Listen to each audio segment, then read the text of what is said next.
There's a statue standing outside the Delta Center in Salt Lake City. Bronze, permanent, honored. It's been there since 2006, and for nearly 2 decades, the Utah Jazz organization treated it like a point of pride. But in March 2026, that statue became the center of one of the most uncomfortable accountability conversations the NBA has ever been forced to have. And it all started with a strip club. On March 9th, 2026, NBA Commissioner Adam Silver canceled the Atlanta Hawks' planned Magic City Monday promotional event. For context, the Hawks had put together a one-night celebration tied to Magic City, Atlanta's iconic adult entertainment venue, scheduled for their March 16th home game against the Orlando Magic. The package included themed merchandise, hoodies, a pre-game show, and a halftime performance by T.I. It was a fun, Atlanta-flavored night out, and Silver killed it.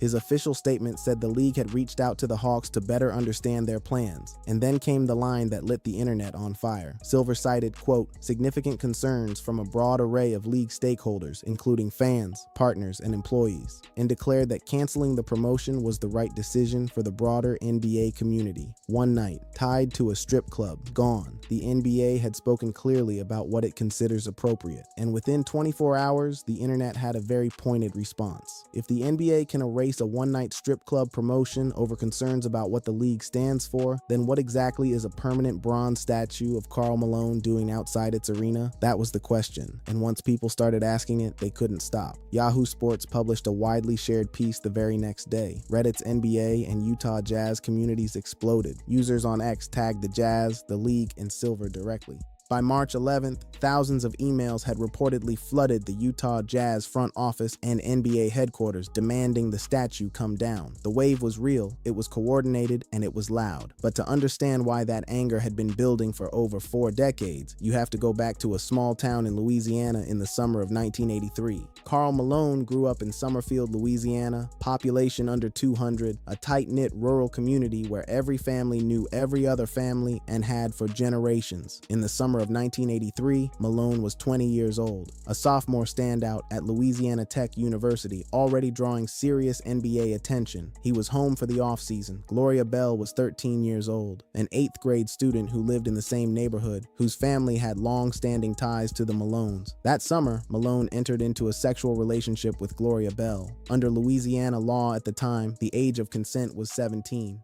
What happened that summer legally constituted statutory rape, a felony punishable by up to 10 years in prison. No criminal complaint was ever filed, no investigation was opened, no charges were brought. The decision not to pursue criminal charges came directly from Gloria's family, specifically her parents. In later accounts, Gloria explained the family's reasoning as pragmatic. Malone was seen locally as a neighborhood kid with an extraordinarily bright athletic future ahead of him. Her parents believed that pressing charges would eliminate any realistic chance of financial support for the child, so they chose what they thought was the practical path, quietly within the community, and the matter stayed private for years. On May 3rd, 1984, Gloria Bell gave birth to a baby boy. His name was Demetrius Bell. Malone had virtually no contact with the child in the years that followed. Gloria raised Demetrius as a single parent with extended family support in the same Louisiana community where it all began. Meanwhile, Malone continued building what would become one of the most dominant careers in NBA history. The Bell family kept waiting for the support they had been promised would come. It didn't. By 1986, when Demetrius was about 2 years old, Gloria's parents filed a civil paternity lawsuit in Louisiana State Court seeking child support and medical expenses. Their request was modest, $200 per week. Malone, by then in his second NBA season with the Utah Jazz, did not respond promptly. He denied paternity outright and required a court-ordered DNA test before he would even engage with the process. The results came back at 99.3% probability. He was the father. The judge ruled accordingly and ordered Malone to pay $125 per week in child support, along with past and future medical expenses. To be clear, this was a man worth millions of dollars at the time. And his legal team contested that $125 a week was excessive. He appealed. He resisted. Eventually, both sides reached a confidential out-of-court settlement between 1988 and 1989. The precise terms were never made public. The agreement closed the civil file, ended any court-mandated obligations, and imposed no criminal liability. Karl Malone's NBA career continued, completely unaffected. But here's here's what makes the Demetrius Bell situation even more remarkable. It wasn't the first time Malone had fathered a child and walked away. Cheryl and Daryl Ford were born on June 6, 1981, in Homer, Louisiana. Their mother was Benita Ford, Karl Malone's high school sweetheart. At the time of the twins' birth, both Malone and Benita were 17 years old.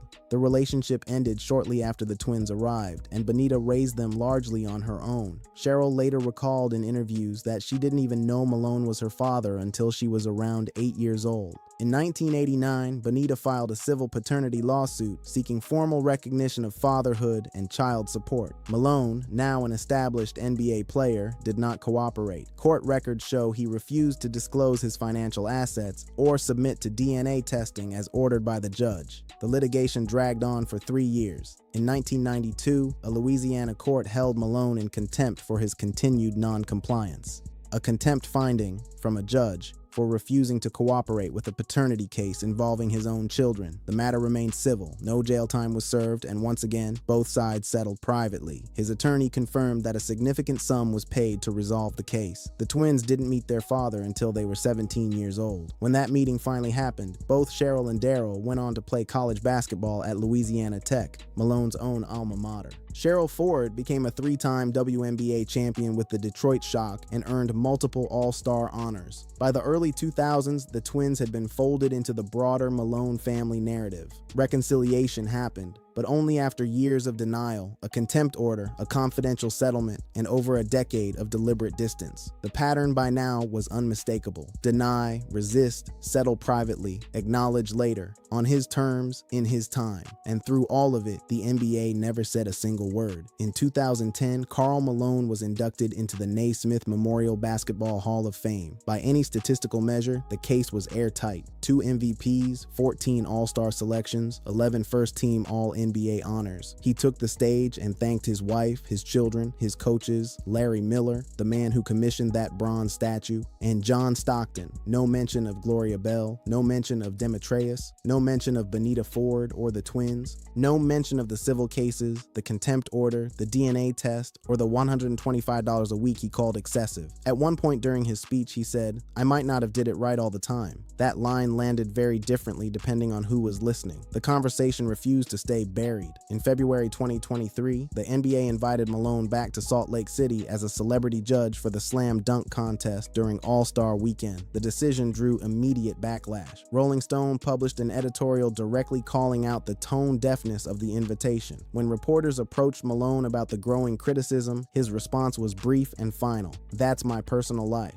How I deal with that is how I deal with everything else in my life." 7 months later, in September 2023, Louisiana Tech University unveiled a new statue of Malone on campus, exactly 40 years after the 1983 Summerfield incident. History professor Drew McKevitt put it plainly when he told the Louisiana Illuminator, "I wonder what message the university believes it sends to our students when it installs a statue of a wealthy and famous man who sexually abused a minor." Malone offered no public comment. The statue stayed up. Then came the moment that pulled an entirely new generation into the conversation. In August 2025, a clip from the Pat Bev podcast went viral and simply would not stop circulating. Patrick Beverley, NBA veteran, 13 seasons in the league, a man known for saying exactly what's on his mind, was asked about Malone during a basketball discussion. Beverley said he liked Malone, thought he was a top 20 player of all time. Then his co-host mentioned almost casually that Malone had gotten a 13-year-old pregnant. Beverley went completely silent.